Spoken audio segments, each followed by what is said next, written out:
जितिया का नहाय खाए कब है और क्यों मनाया जाता है।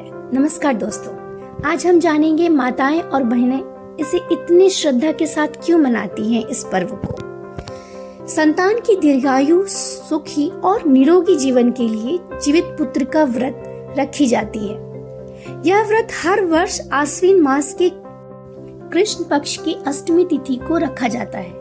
कामेश्वर सिंह दरभंगा संस्कृत विश्वविद्यालय के पंचांग के अनुसार रविवार सुबह सूर्योदय से पूर्व महिलाएं उठघन करके निर्जला व्रत की शुरुआत करेंगी। मिथिला पंचांग को मानने वाले 13 को माछ मड़ुआ खाएं। उठघन 3 से 3:30 बजे सुबह तक कर ले। आश्विन मास के कृष्ण पक्ष की अष्टमी तिथि 14 सितंबर रविवार को प्रातः 8:51 बजे आरंभ होकर 15 सितंबर सोमवार को प्रातः 5:36 पर समाप्त होगी। रविवार को सूर्योदय से पहले महिलाएं उठघन करेंगी और सोमवार को प्रातः 6:27 के बाद व्रत का पारण होगा। सनातन संस्कृति में अपने संतान की लंबी आयु और अच्छे स्वास्थ्य की कामना के लिए जितिया व्रत की पुरातन परंपरा रही है।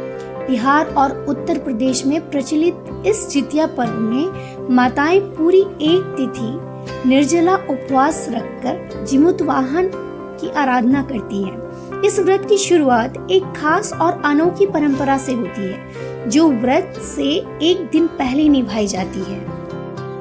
माना जाता है कि सूर्योदय के पश्चात नहाय खाए के दिन सर से नहाना चाहिए और नहाते वक्त सर में सरसों का तेल और खैर, जो कि सरसों को पीसकर बनाया जाता है, उसे सर पर लगाना चाहिए। तेल और खैर दोनों को सर पर लगा करके फिर स्नान करना चाहिए और वही तेल और खैर चिल्हों और सियार को भी चढ़ाना चाहिए। प्रसाद के रूप में बच्चों के सिर में भी लगाना चाहिए, जिससे उनकी आयु बढ़ती है। इसके पश्चात माछ और मड़ुआ का सेवन जरूर करना चाहिए। इस दिन बिहार में मड़ुआ की रोटी और मछली खाने और वितरण करने की परंपरा सदियों से चली आ रही है। इसके पीछे मान्यता है कि कोई भी महिला इस दिन मछली खाने से वंचित न रह जाए। रविवार को निर्जला व्रत शुरू करने से पहले शनिवार को महिलाएं परंपरागत मान्यताओं के अनुसार मड़ुआ की रोटी और मछली का सेवन करेंगी। हर व्रती को मछली मड़ुआ उपलब्ध हो, इसलिए यह मान्यता है कि इस दिन जो जितना बांटता है उसके संतान की आयु में उतनी बढ़ोतरी होती है।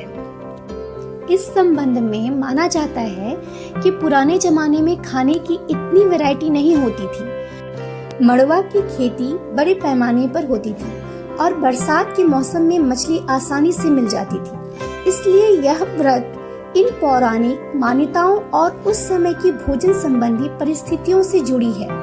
माना जाता है कि हमारे हिंदू धर्म में व्रत से पूर्व संतुलित आहार को बहुत महत्व दिया गया है। जितिया व्रत से पूर्व महिलाओं के खान पान का पूरा ध्यान रखा जाता है। कहा जाता है कि इस संतुलित आहार के कारण लंबी अवधि तक शरीर को ऊर्जा मिलती है और गैस जैसी परेशानी से निजात मिलता है।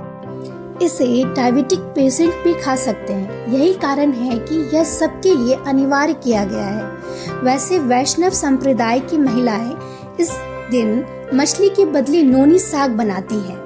यदि यह जानकारी दोस्तों आप सबको अच्छी लगी हो तो कमेंट शेयर जरूर करें, लाइक करें और सब्सक्राइब करें। धन्यवाद।